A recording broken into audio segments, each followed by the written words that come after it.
Well, here's another example of why you cannot trust the news.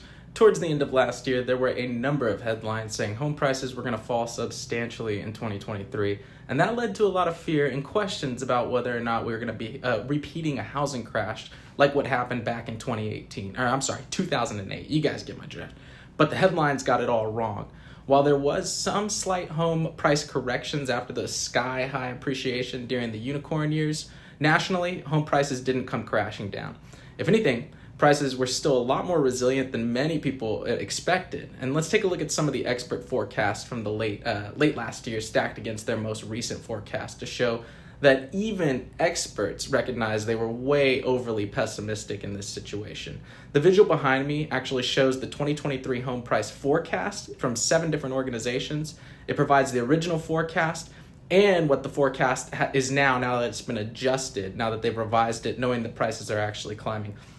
You can see everybody was expecting in that red column that prices were going to drop 1, 2, 3% at a time in different areas. But if you look at the right column, you'll see that experts have totally updated their projections for the year, and they're showing that they expect prices to either be flat or have positive growth. Here in Austin, we're looking at about 5%, so we're doing better than most of the country, believe it or not.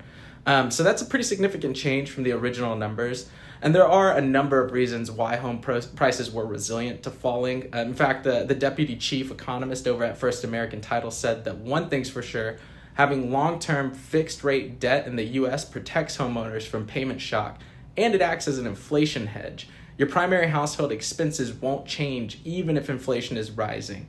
And that's why home prices in the U.S. are downside sticky, as he says.